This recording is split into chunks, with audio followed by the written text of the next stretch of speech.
আমরা জেগে থাকতে, আমরা বেঁচে থাকতে আপনাদের মিডিয়া, আওয়ামী কালচারাল শক্তি আওয়ামী লীগকে বাংলাদেশে ফিরিয়ে আনতে পারবে না। বিভিন্ন আওয়ামী লীগ কালচারাল বিভিন্ন শক্তি, বিভিন্ন মিডিয়া তাদেরকে রিভাইভ করার চেষ্টা করছে, কিন্তু আওয়ামী লীগের বিপক্ষে আমরা সবাই একসাথে লড়াই করে যাব না। আমি শুধুমাত্র আপনাদেরকে আহ্বান জানাবো, আমাদের ইফতার কার্যক্রমকে সামনে রেখে আমরা কোনো বিশৃঙ্খল কার্যক্রম আমরা করব না। ধরেন এমন যদি কোনো পরিস্থিতি তৈরি হয় যে আমার খাবারটা, আমার ইফতারটা আমার ভাইকে দিয়ে দিতে হয়, আমরা দিয়ে দিব না? আমরা দিয়ে দিব তো? যদি আমার ইফতারটা আমি যদি দেখে আমার পাশের ভাই ইফতার পায় নাই, তাহলে আমার ইফতারটা দিয়ে দিব কিনা খুশি মনে? আমরা কি কোনো ধরনের ঝামেলা করব?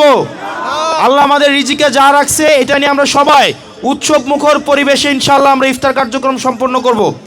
আর আমরা এই রমজান শেষে আমরা প্রত্যেকটা উপজেলায় প্রত্যেকটা ইউনিয়নে আমাদের সাংগঠনিক বিস্তার আমরা ইনশাআল্লাহ সম্পন্ন করব।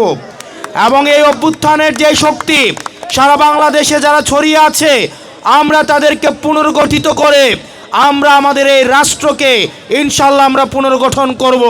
বিভিন্ন আওয়ামী লীগ কালচারাল বিভিন্ন শক্তি, বিভিন্ন মিডিয়া তাদেরকে রিভাইভ করার চেষ্টা করছে। আমাদের এই তরুণ প্রজন্ম যতদিন বাংলাদেশের বিভিন্ন পথে প্রান্তরে গ্রামে গঞ্জে ছড়িয়ে আছে, এই জুলাইয়ের রক্তের স্মৃতি নিয়ে যারা বিভিন্ন পথে প্রান্তরে ছড়িয়ে আছে, আমরা জেগে থাকতে, আমরা বেঁচে থাকতে আপনাদের মিডিয়া, আওয়ামী কালচারাল শক্তি আওয়ামী লীগকে বাংলাদেশে ফিরিয়ে আনতে পারবে না। আমাদের ফেসিবাদের বিপক্ষের শক্তিগুলোর মধ্যে মতপার্থক্য থাকবে, পলিসি নিয়ে ডিসকাশন থাকবে, কিন্তু আওয়ামী লীগের বিপক্ষে আমরা সবাই একসাথে লড়াই করে যাব।